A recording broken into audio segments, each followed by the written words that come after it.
Well, good morning, everyone, and welcome to a new ForoCompetencia breakfast.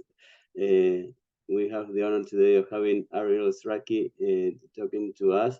So we are very thankful for his generosity in accepting to speak with us. And I'll give the floor now to Pablo Marquez, who will be the moderator this morning.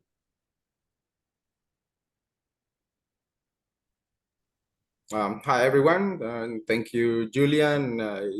Bienvenidos a todos los miembros del Foro de Competencia. Today we have the pleasure to have here one of the top scholars in the United Kingdom, the world, probably one of the most prolific authors lately on new technologies, on artificial intelligence, big tech.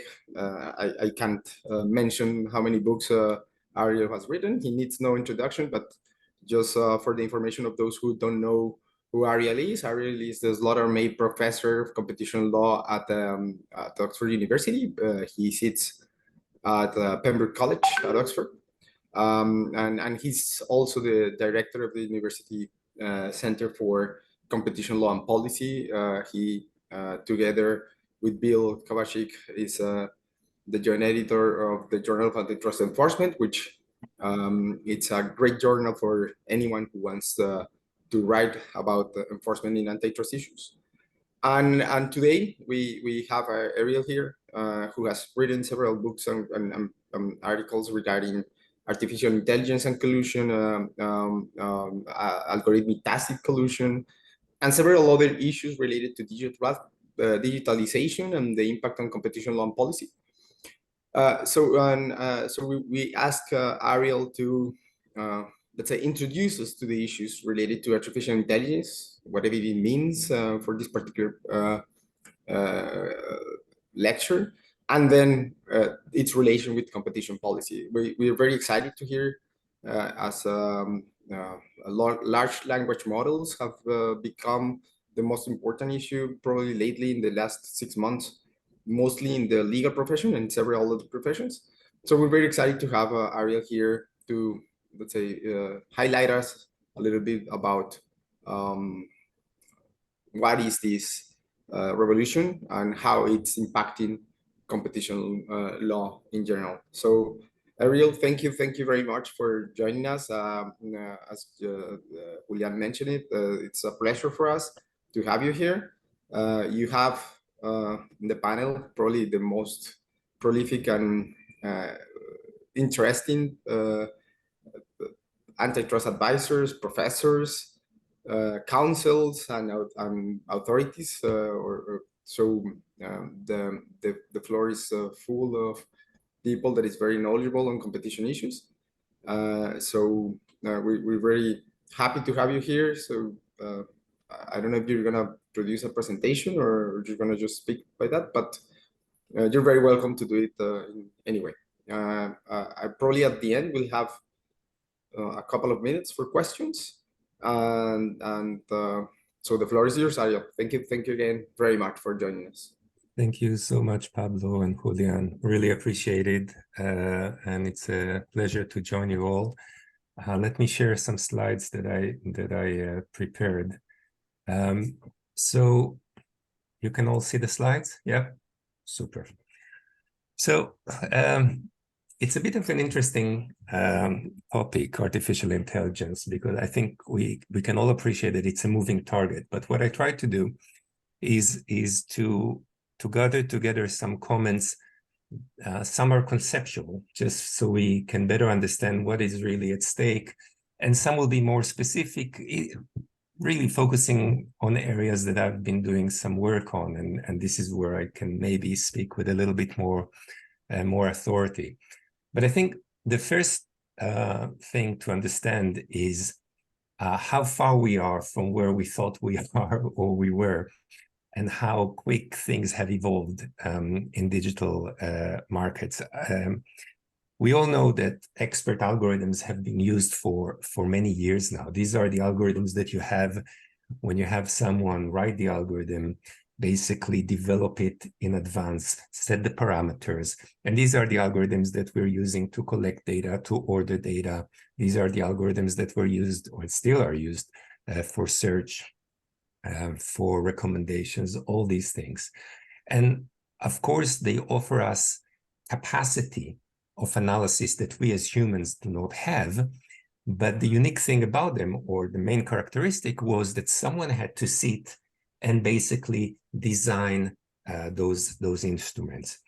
What makes learning algorithms more interesting, and this is why, especially now with generative AI, this is why it has become such a hot topic, is that they engage in autonomous decision-making. So what you have is, of course, the developer preparing the algorithm, setting it up, but then at different levels of complexity, what the algorithm does is engage in, let's call it a game analysis, and based on whatever function it is tasked with, at the end of every round, the algorithm tries to improve, tries to consider whether there is a change to the weight that should be attributed to each one of the parameters, maybe a change of the parameters. So we have quite a unique advancement in technology. And machine learning, that's kind of a subset, is characterized by the fact that it does all of this autonomously, but you'll have the developer label the data and organize everything in advance for the machine to engage in this magical analytical capacity. But a subcategory of that is deep learning. And this is what really is so interesting, because this basically includes several layers of analysis and the ability for the machines not to engage only with data that was pre-classified and pre-organized, but just to roam freely and identify various data, unstructured data, make use of it, and improve. On top of that, we have foundation models, generative AI, the idea that now AI can be trained to generate text, images, videos, audio. And what it does is basically it trains on very large sets of database, and generative AI is basically a subcategory of foundation models. And that's the thing that I think, because of ChatGPT and the other models, really triggered the imagination. So, of course, the question for us is, how does this relate to our field, to competition law?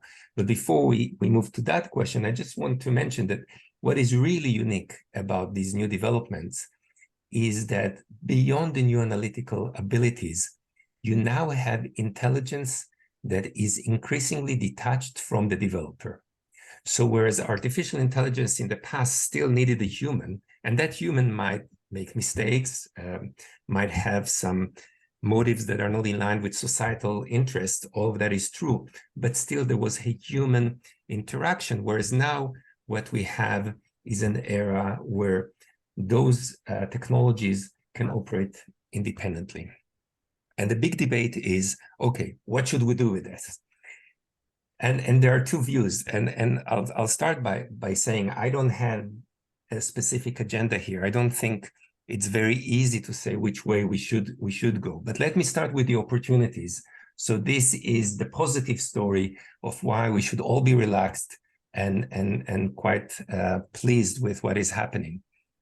Massive investment in technologies. From a competitive perspective, you can look at it and say, wow, there is a lot of competition. All the big tech companies are investing millions and billions in trying to advance their ability to engage in sophisticated analysis, better models, deep learning.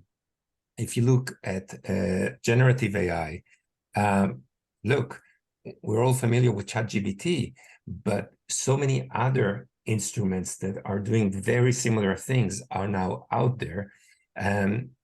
Apple is rumored to be the next one to introduce something, and Apple tends sometimes to be the one that kind of comes at a slightly later stage, but with something that is a bit kind of more fully baked. So certainly it looks as a very lively marketplace. For those who cannot develop AI, you do have the opportunity to use others as third-party providers. So we even have open source. So we have the ability, if you don't have the capacity, either the analytical capacity, the human resources to engage with your own development of AI, and certainly not the money, you can still make use of platforms that are made available to you. So not only do we see here competition, you can also say, well, everyone can access this market. Data also seems to be readily available. And AI, one of the amazing things about AI, that it can reach levels of sophistication with much less data. So there's a lot of discussion in technology circles.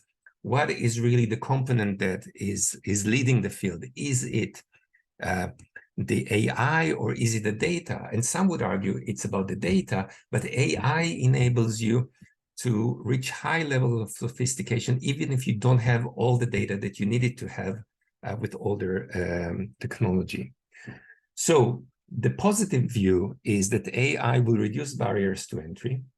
AI will make it more possible for people to provide us with better products and services.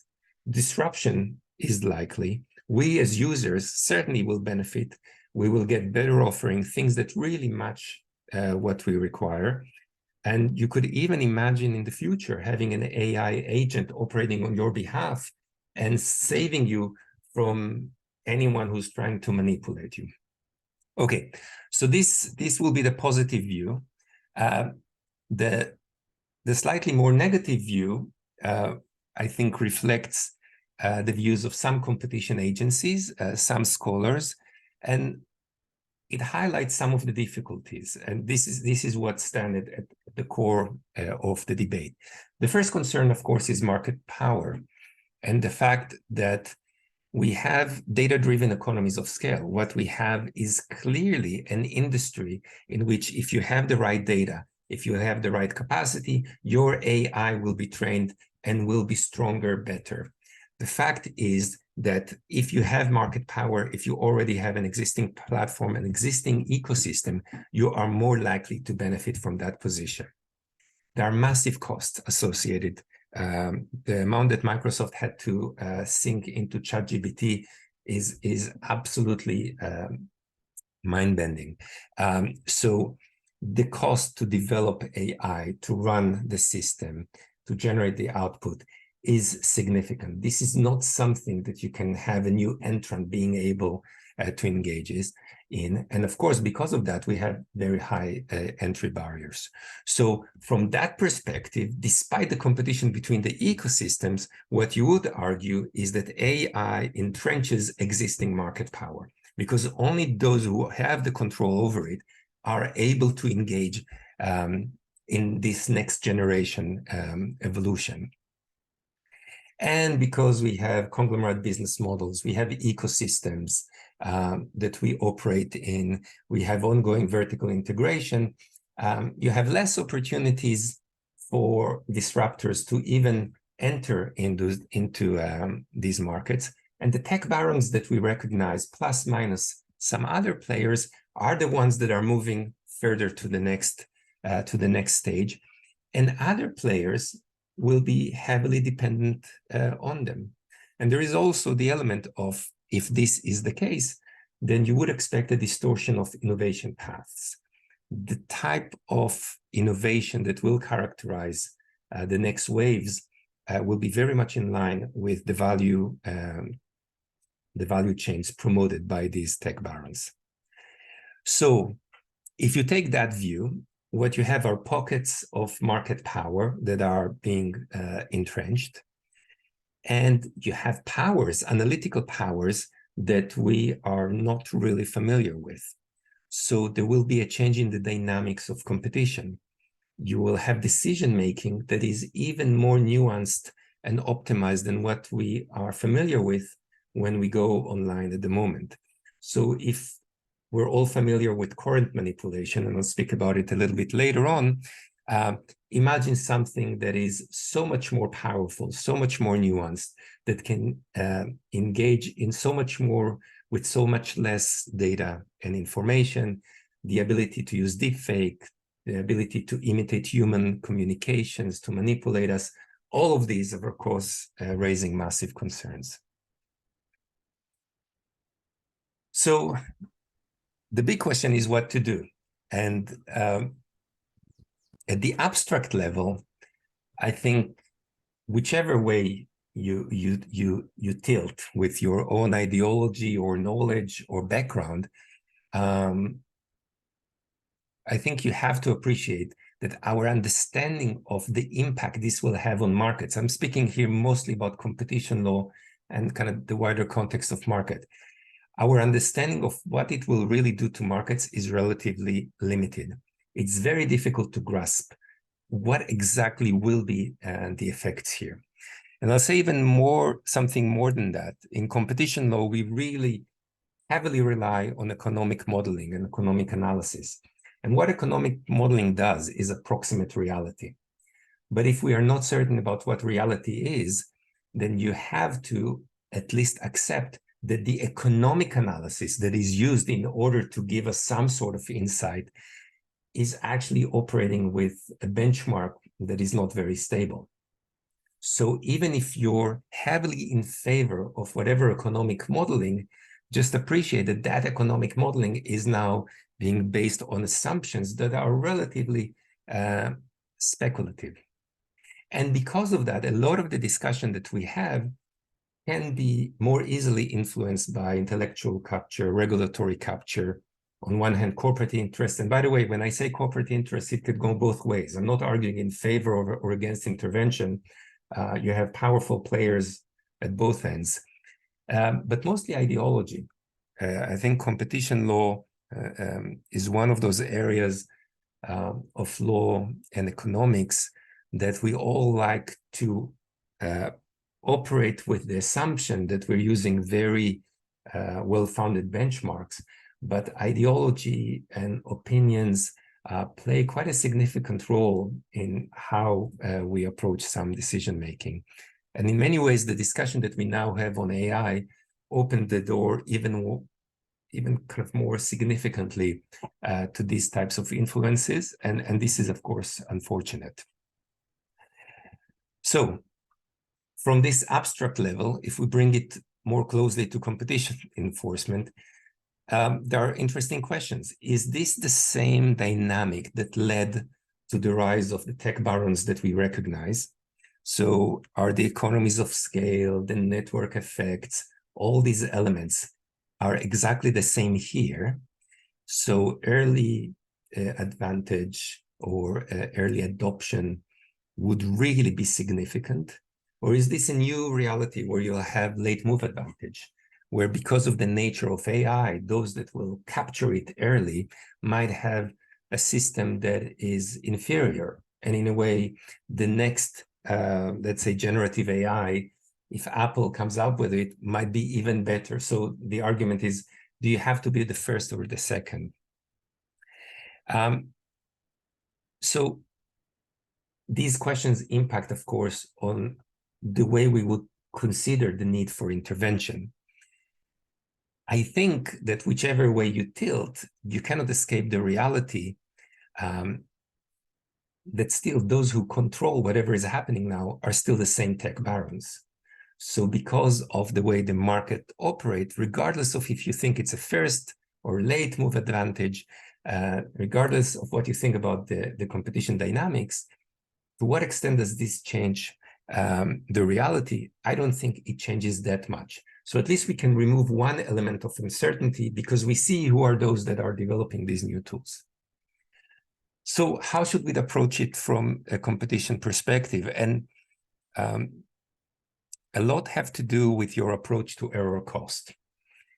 If you take the classic Chicago approach that would trust in the market ability to self-correct, you would assume that when we are in doubt, and we often are in doubt as to intervention, then we might as well refrain from intervention because the cost of over-intervention will outweigh the benefits. And because the market will self-correct, maybe it's better to leave things as they are.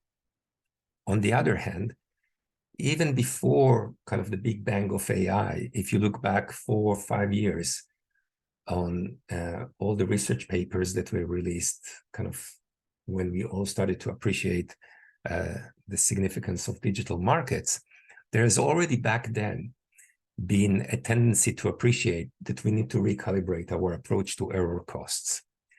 If you understand that markets don't easily self-correct, if you understand that the idea of the invisible hand and the dynamics of the market is lovely, but doesn't necessarily reflect the real dynamics on those markets that are mostly controlled, then you might decide to err and over-intervene. There might be costs, but you might think that those costs are justifiable. And then you can ask yourself, so what are the counterfactuals of over-intervention or or under-intervention? We know that we may have under-intervened in the past, and we know how markets look like now. What would have been the counterfactual if we over-intervened? We would have had less innovation than what we have at the moment? It's an open question. I don't have an answer, but I think these are questions that we should all ask ourselves, because those questions will affect your tendency. And then once you make your decision as to whether you think that we should trust markets slightly less, and because of that, trust enforcers slightly more, then you should ask yourself, what type of enforcement? Competition law, although being an extremely flexible and useful instrument, has not been extremely effective in the digital era. Just look at the levels of concentration, and this will give you an indication that maybe we have not exactly optimized enforcement. And I think the ex post nature of intervention has certainly led many to believe that while you can intervene on a case-by-case basis, it's really not sufficient. And this is why you have the rise of the regulatory approach. In Europe, we have the DMA, the DSA, we have the AI regulation that is now in the pipeline. And by the way, it was recently adapted to also deal with generative AI. So we really have an attempt to supplement competition law with tools that might be more adequate. And here, in terms of the toolbox that we're using, the question is, should we stay with ex post? Should we move to ex ante regimes? Should we put more emphasis on regulation? Regulation can be quite rigid. Do we need to reflect more carefully on smart regulation? Maybe high-tech regulation, when you have algorithms that operate in the background and sample different technologies. So a lot of room to explore what is the right way to approach it. The reality is that high-tech operates much faster. There is a say 3 times faster than the industry. Competition enforcers operate 3 times slower than the industry. And then you have the courts that operate much slower than competition enforcers because of case law and precedents. And what happens is that whatever we do is relatively reactive. So we're not ahead of the curve. We're very much behind the curve. So there's an open question on who should control the future. Is it the competition agencies, the regulators, maybe the businesses, maybe the invisible hand? And who do you think we should trust to get it right? And I think if you ask different people in different jurisdictions, you might receive different answers because so much of it depends on culture, your trust in government, your trust in market. There isn't an absolute truth here. So where does it leave us? I think it leaves us in, regardless of what you think about AI, it leaves us in a situation where definitely at the moment, we can see changes that could give rise to concerns. So there might be competition, but this competition, at least in my opinion, is very much between the tech barons. So true, there is competition between them, and it might benefit us, but at the end, it will entrench each of the tech baron within their own ecosystem. As it does, it will increase the capacity for exclusion and abusive behavior, at least in the midterm. As it does, it will also affect innovation. And at the moment, we as consumers are more exposed rather than less exposed to manipulation. So, and this slide reflects my own perspective. Of course, feel free to disagree with me. That's perfectly fine. But optimal enforcement, in my opinion, at the moment, would require intervention. I don't believe at this stage you can assume that somehow the invisible hand that was quashed already quite a few years back will reappear out of nowhere and will enable the spread of wealth and technology. So what are the related challenges or things that we can expect to see? When it comes to market power, just think, if you are the leading tech baron and you have a better AI than others, then you will have a better view of the market dynamics. Basically, your technology will be able to better predict where markets are heading. It will be better predictive of demand patterns, which will make you a much better competitor in comparison to smaller players that don't have access to this technology, or smaller players that have access to the technology because of open source but don't have the data, or smaller players that have access to data, but it's not the data that you have as the controller of the ecosystem. Definitely something that entrenches it. If you automate your actions, then you might find that AI is able to engage in quite optimal predation, margin squeeze, self-favoritism, things that now happen when humans have a sense of what to do, but humans are not the best at optimizing. We have emotions, we have egos. AI can do it effortlessly. And this could be either a strategy in the sense that humans will drive the AI towards that, but it can also just be an autonomous operation. We have seen that already. When you tell an AI, make me money, the AI will try to make you money. So when you tell AI, optimize this, and you give the boundaries, and you even insert what is legal and what is not legal, the AI will try to reach that goal within the parameters that you set. And sometimes there are actually quite interesting experiments. Sometimes will even defy the parameters that you have set. So the ability to engage in monitoring and control of ecosystems, I think, becomes much more sophisticated. So this is about the exclusion. Then we have exploitation. We mentioned it briefly earlier. With these tools, you can know more about individuals. You can target them much more effectively. And that links us to something that is slightly less competition, but I thought I should mention this. The ability to manipulate us goes well beyond markets for products. It's the market for ideas. It's democracy. It's about societal friction. If you tell AI to increase engagement, even now we know that in order to increase engagement, algorithms create social friction. So an algorithm will service you with a piece of news or a tweet that goes against your interest in order to trigger friction, because that makes you reply. So basically, by creating friction, we create engagement. By creating engagement, we have more screen time. We have more screen time. We have more opportunities to gather information, target, service you with ads, and sell your data to others. So the business model is such that eventually we are undercutting the foundations of society because exploitation is part of the business model. This, of course, has an impact on mergers and acquisitions as well. AI, all the elements, the warnings about AI should definitely play a role in the way that we approach mergers in terms of vertical integration, conglomerate mergers, the risk of increased data and increased analytical capacity.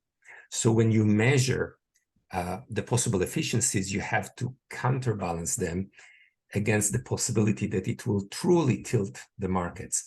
So if you think back on Facebook, Instagram, WhatsApp, and some people will argue maybe not the best merger decisions at the time, this is nothing in comparison to what will happen now if you combine capacities. And innovation is something that is also should definitely worry us, because the ecosystem, as they compete, they don't compete in order to undermine each other. They compete in order to cement their ecosystems. So if you look at the fringes, they compete against each other, but each one of them is basically growing all the time, and sometimes they collaborate on certain elements. This is not truly competition where one of them seeks to destabilize the other. It is a competition where what you have are ecosystems that coexist, try to steal some power from each other. But because of that, the type of innovation and the business models are relatively similar at present. And because of that, their impact on innovation paths is similar. And of course, we have the story of collusion, tacit collusion, hub and spoke, that is quite interesting. So I think this gives us a little bit of an idea of how AI and advanced algorithms change the landscape. What I want to do is spend some time just taking you through some more specific stories. So I won't spend much time on each of them, but I thought it will be interesting maybe to highlight more specific elements. So if you think about AI, the ability to optimize, the ability to monitor vast amounts of data, the ability to identify patterns. Now think about just simple collusion between humans. We have cases where humans used algorithms to automate collusion. But if you deploy AI, what you will have is basically you replace what have been those cartel facilitators, those advisory firms that used to manage very complex cartels. You can replace a lot of their operation. What it means is that when you automate punishment, when you automate all these elements, you remove a lot of the opportunities that enforcers have to intercept. There are less communications. So on cartel enforcement, certainly these technologies can be used to optimize and also stabilize these types of elements. Another area that has attracted quite a bit of attention is, of course, tacit collusion, the ability to reach alignment without infringing competition laws because of rational reactions to market characteristics. And this has been something that has been discussed for several years now, true with algorithms, and even more so when you have artificial intelligence. The idea is that whereas tacit collusion, the economic model, is an outcome, it's a market outcome. In a digital world, what you can do is turn tacit collusion into strategy, because you can, especially if you use the same algorithm, you can impose the logic of tacit collusion on markets that would not otherwise be susceptible to this type of alignment. So you can create stability, transparency, punishment mechanisms. You can create wider participation that would enable this upward pressure on the price. Now, to be clear, tacit collusion is not going to take over all markets. It has natural limitations in terms of the type of markets, the characteristics of markets.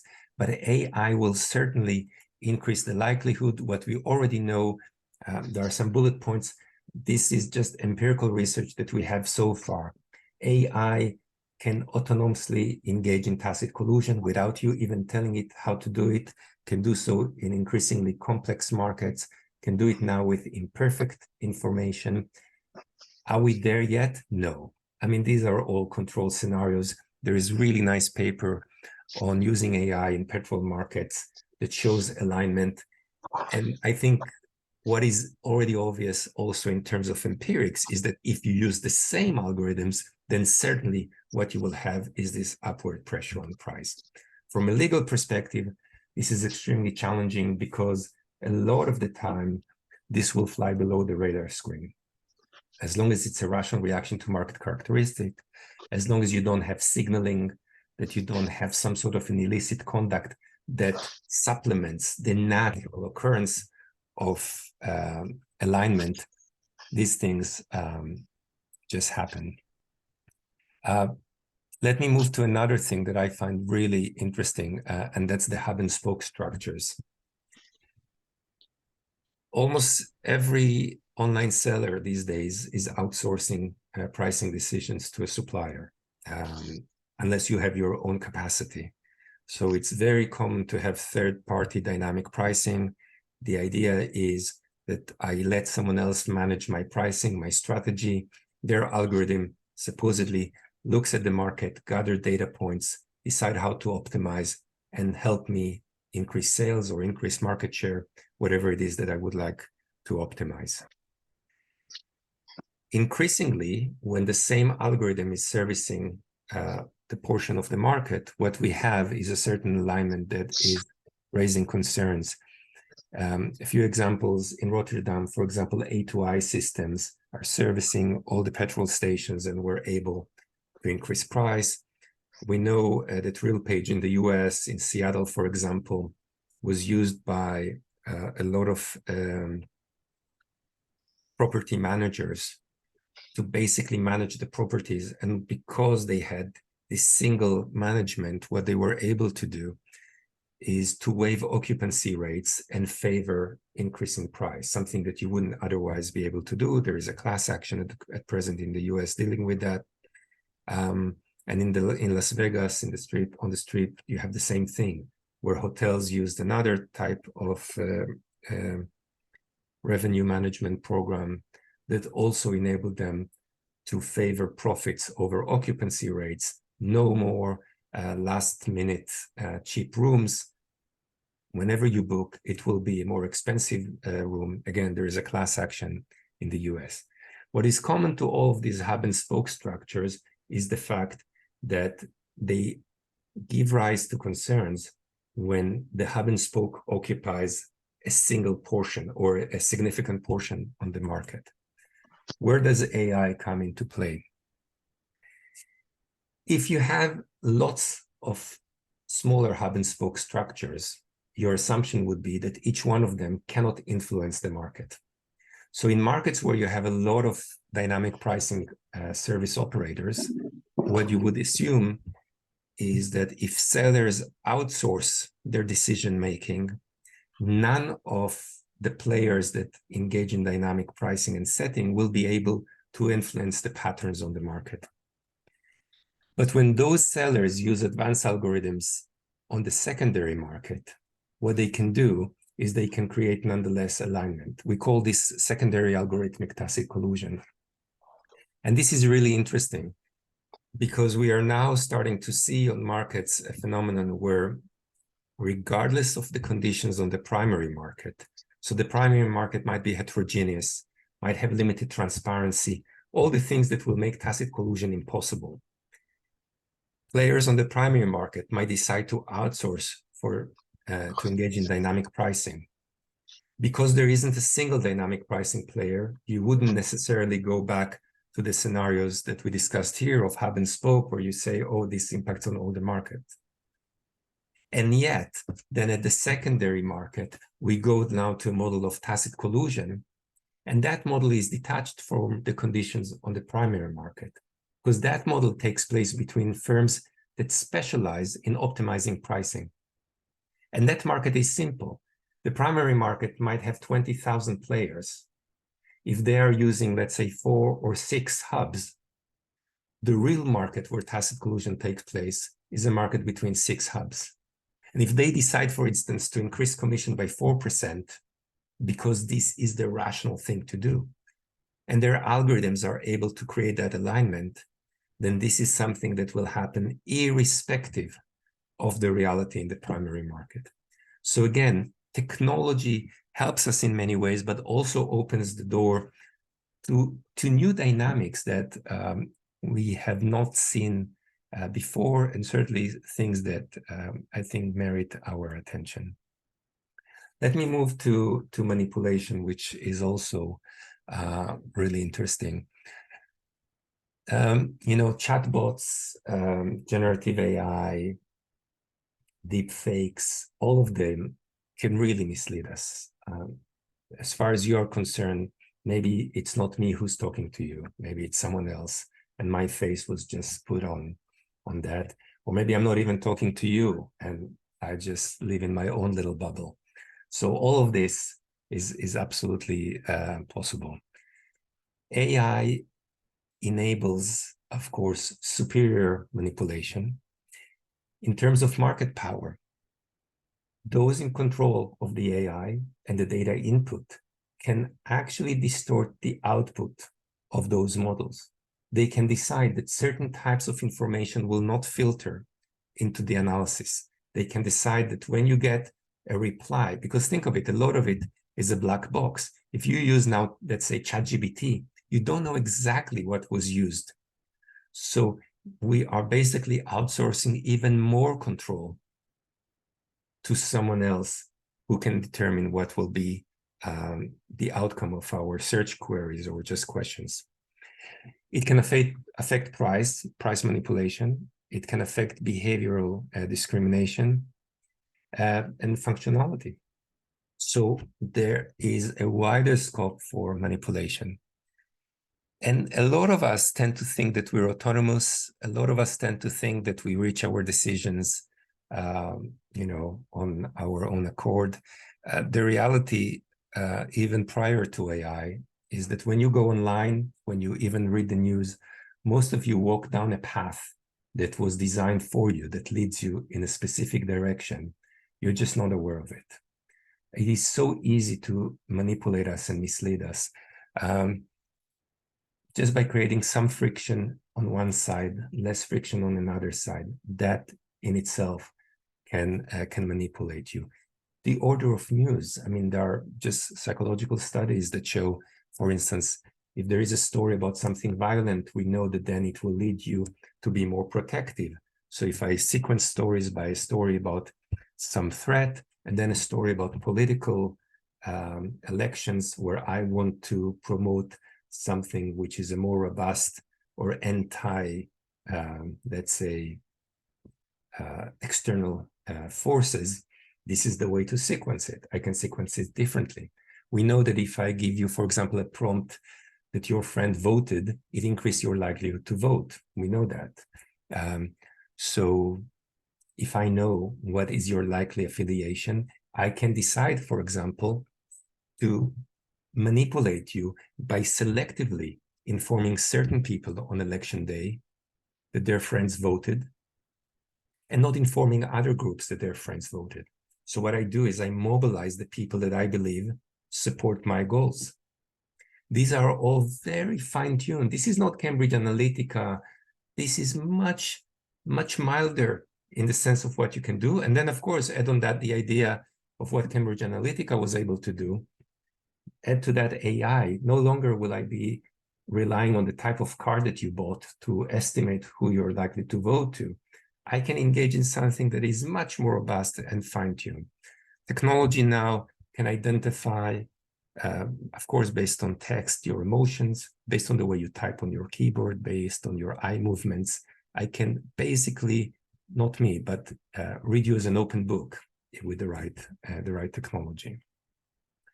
I want to share with you this experiment that we've done, and this has nothing to do with AI. It's just dark patterns, but I really just want to highlight something because it's funny. All of us think, yeah, I understand that, but I'm intelligent. I can resist dark patterns. There is something in all of us that we think.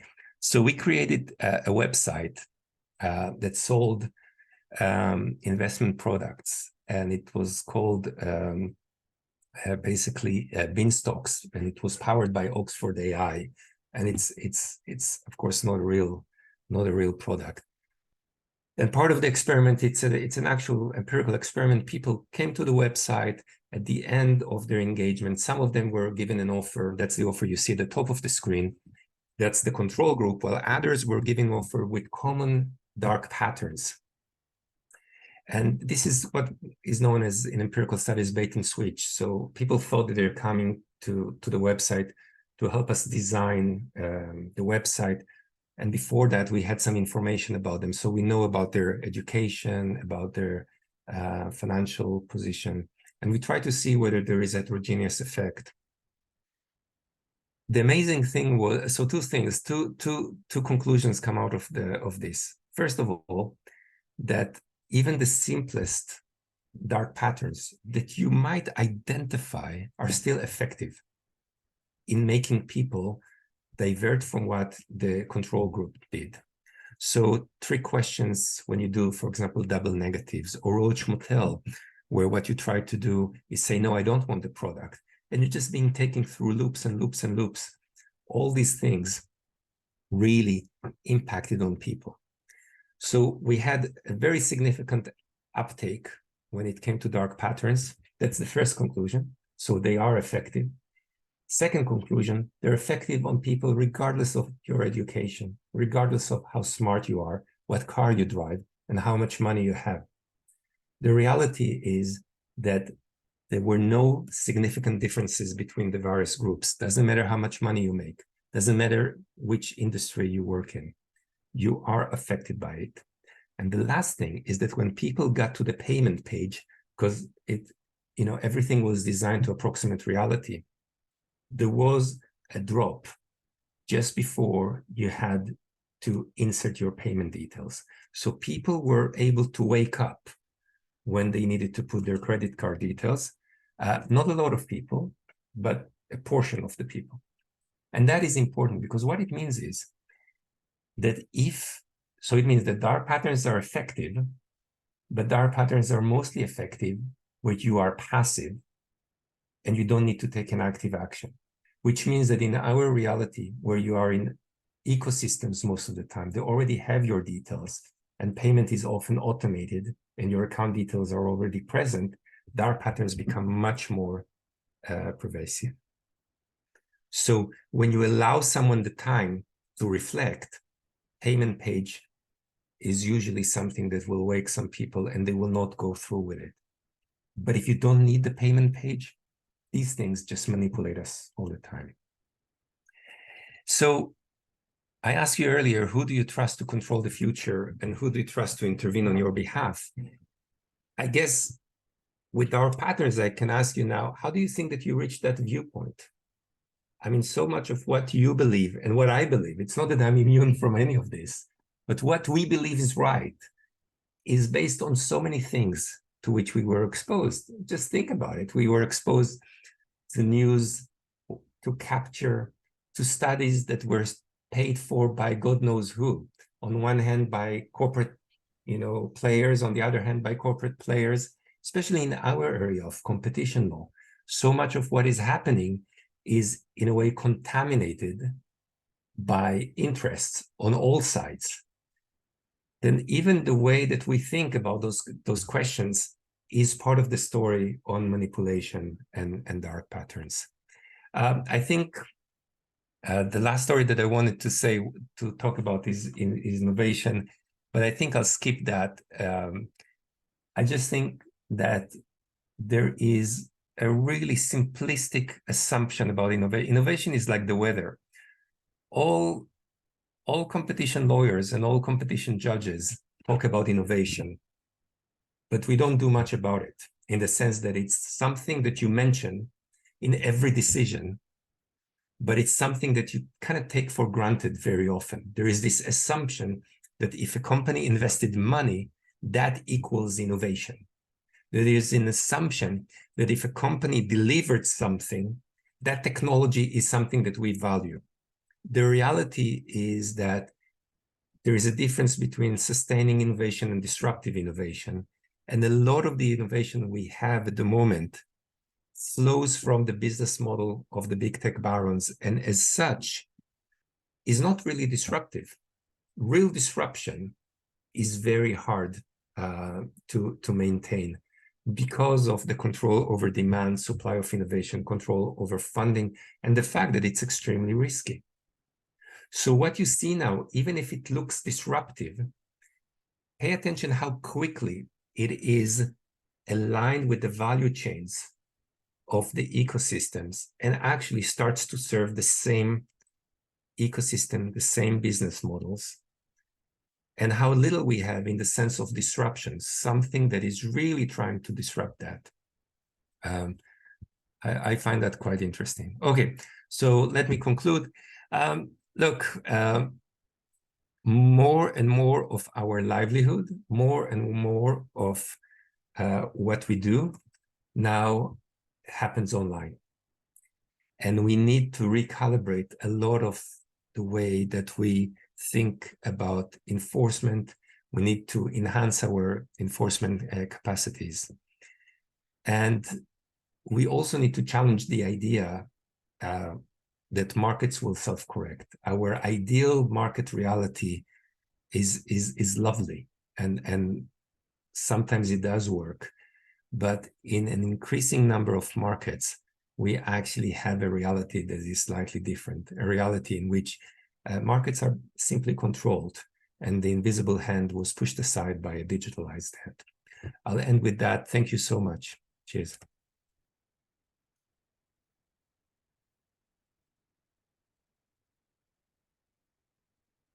Okay, thank you, Ariel. Just give me a second.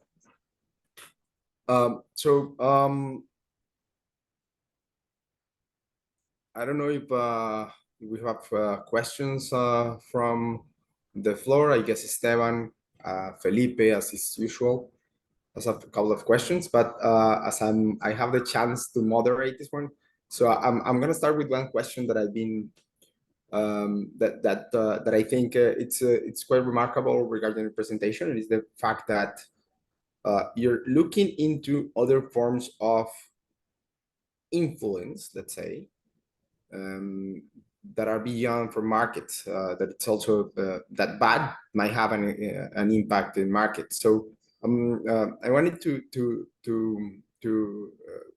ask you a little bit more about that particular issue. Of course, I understand that there's a lot of behavioral economics behind, but also how the behavioral economic analysis is informing antitrust policies, and then in general politics, because you also talk about the issue in democracies. So I just wanted to ask you, in your opinion, what are those risks that artificial intelligence brings to an issue that we're not discussing here, is antitrust, but to, let's say, the stability of democracies. I know it's difficult, but it's important at the end, because it brings about the issue of power and market power. I don't know if I'm too outside of the topic, but I wanted to hear one of those points, because you just highlighted it at the end of your first side effects. Yeah, thank you for that. I think so. I'll say two things. I mean, it's a big topic, and a topic that I'm really interested in. What I believe is that we have a massive agency problem and collective action problem. We design corporations, and we believe that by them optimizing profits, we benefit. So this is kind of the idea of a market. We believe that when you engage in your own profit maximizing mechanism, we benefit as a society. It just happens that when you have weapons of mass destruction, when you engage in this optimization, things differ. So what you have suddenly is that if you optimize profits and you need to feed your shareholders with great reports and more money and dividends, and you reach that through engagement, and engagement requires eyeball time, and eyeball time is achieved by friction. This is how we reached the position that we're all familiar with, where there is an ongoing friction, fake news, and people use sound bites just to get ahead of others. I mean, look at the U.S. Presidential debate, or to be honest, presidential debate anywhere. What will AI do? AI will further increase this, but will also further increase the ability to segment people. Already now, if I have you, Pablo, and I think, let's say you like sustainability, I will record a message to you that will say that I will promote sustainability. But then I know that Felipe prefers, I don't know, whatever. Then Felipe will get I will not have a single voice. Already now, I don't need to have a single voice. But just imagine what I can do. Then my opponent, deep fake, you will see him, I don't know. I don't want to say, but you will see him doing things that will completely undermine his or her credibility. At the end, we will lose trust. And once you lose trust, you undermine one of the greatest foundations. So already now we're undercutting the foundations of society and community. But democracy is built on trust and on knowledge. Democracy has this funny idea that we as humans will do the best as a collective. But if we don't operate as a collective, honestly, you go back to the it's kind of Matrix. It's Truman Show. It's dystopian.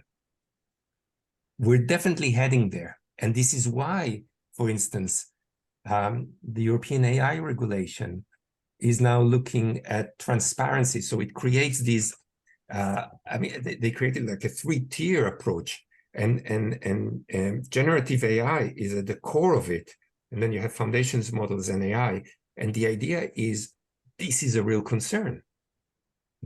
Generative AI, I don't know if you tried to ask whichever bot you wanted. If you want to ask it something, it will tell you whatever. I've seen searches that people submitted to me where I said, this is just not true. It just goes anywhere. And if you will manipulate it, you can create alternative reality. And the problem with democracy is that already now we all sense that democracy isn't exactly robust in a lot of the countries. I think this might be too much intelligence in this sense. Artificial intelligence might bring the end of the social structure that we are familiar with. Yeah. But this is a happy note. No. I know. Yeah. Probably Felipe is gonna. Well, I think Esteban was first, then Felipe, and then Juan Pablo. Okay. Thank you, Ariel, for letting us think in these issues. I think since 2016, when you wrote Virtual Competition, you motivated us to think in these issues, and this is very interesting and important. I have 2 questions related to antitrust. The first one is, I think you mentioned 2 different forces with different directions. One concerning barriers to entry. In the one hand, you said about, you told us about the more disruptive possibility of innovation with artificial intelligence. But in the other hand, that the artificial intelligence could entrench the big tech power. So how do you think these 2 forces could affect markets? And maybe thinking from Latin America, that is this a possibility to have more disruptive firms entering in markets and competing with established big techs or existing technology firms? And the other question maybe is too long, but you told us about the balance of errors or error costs, type 1 and type 2 errors. And I think, how do you translate this in theories of harm? I have the impression that from your presentation that collusion or algorithmic collusion and coordinated theories of harm are the greater concern with artificial intelligence than unilateral, because maybe from unilateral conducts, artificial intelligence could promote competition between ecosystems, between big techs. But I don't know if this impression is right, and if you think the same way. Thank you. Thank you so much. Yeah, these are good questions. So barriers to entry, I mean, I started by on purpose giving the two different sides, because I think we all have to be honest about this, that we don't know, okay? So, I think it's important, because I do hear quite a lot of people that are have very strong opinions, and that's great. But at least let's start from the baseline. I then went to what I believe is the problem, that even if those who think that everything is okay are correct, it still happens within the ecosystems. And that leads to the first question of barriers to entry. If what you want to do, and let's look at what we know now, if what you want to do is be an app developer on Apple operating system, you will still be able to be an app developer on Apple operating system. Okay, so if what you're asking, could a small company develop AI-related products using open source? Yeah, of course they would. Could they challenge the prevailing AI? Probably not. So what you still have is companies that operate within an ecosystem that is controlled by someone else. So, and I think that is because entrenched power, because of the money. I mean, these technologies are hyper expensive. It's not something that, so because of all of these elements, I think it's a nuanced answer.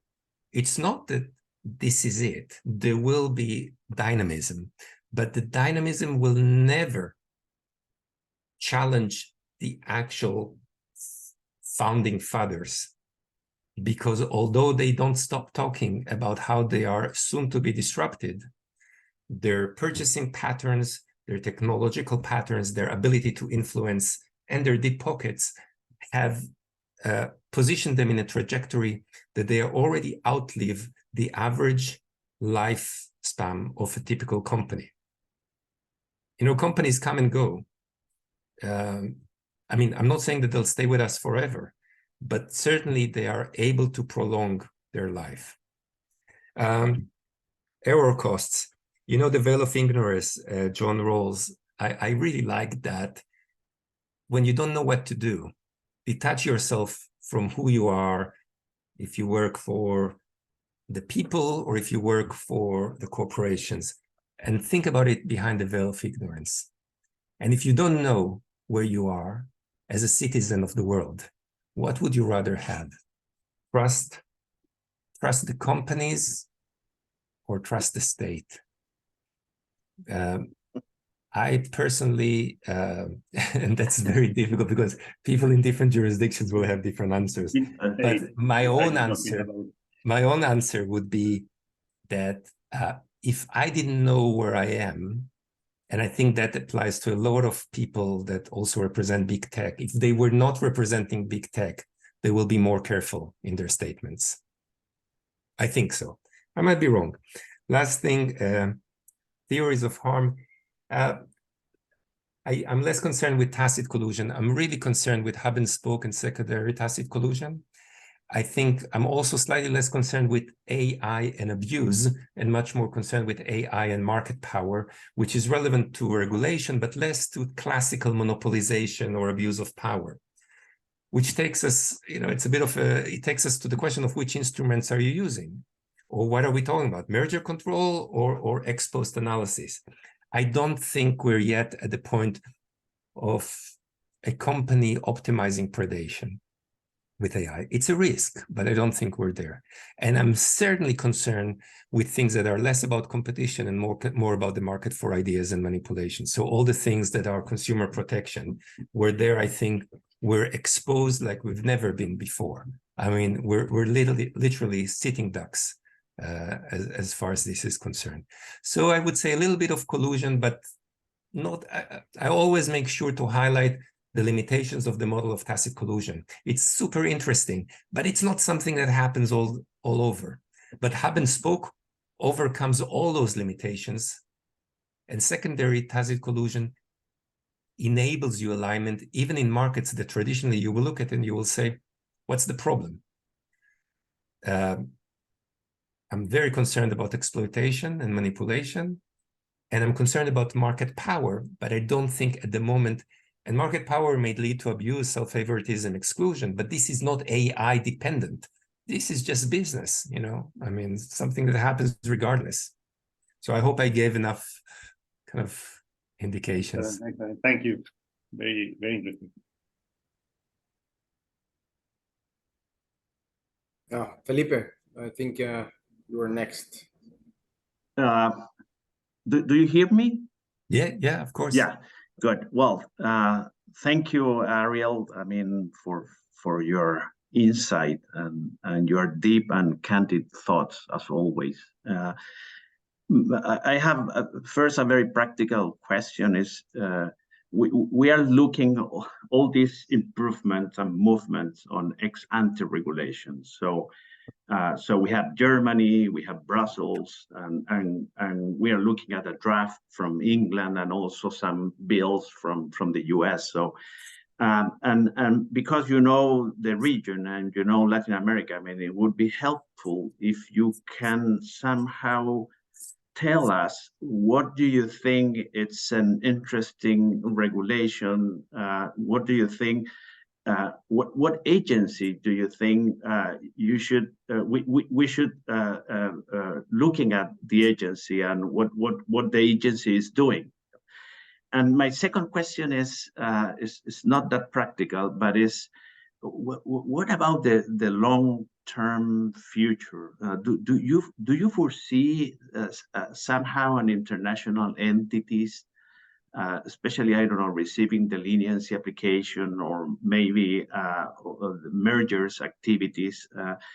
Do you think because of the size of the big techs and how strong they are right now, do you foresee that we might be in our life having the experience of looking at something new in terms of international entity regarding antitrust? Thank you. This is a really good question. I'll start with the last one because I really like it. And it's you know, competition law is domestic in nature. And we all know that some jurisdictions miraculously approve certain transactions and object to others. And you know, we understand that industrial policy sometimes, although not formally part of the analysis, could play a certain role, could change a little bit the dynamics. In some cases, we have just public interest. You know, when antitrust doesn't lead you to the right outcome, you just open the door, public interest, and that's it. You approve something, or you prohibit something else. So I mentioned that because I have doubts as to the ability of generating an international approach. There are always winners and losers. It's just, you know, technology is amazing. It's not equally spread. Now, and this is used actually by high tech quite often to create the impression that the threat is, you know, high tech companies in the US will point to China as the threat, which is, you know, I'm not sure to what extent it's true, and I'm not sure to what extent they actually contribute. There is really interesting research.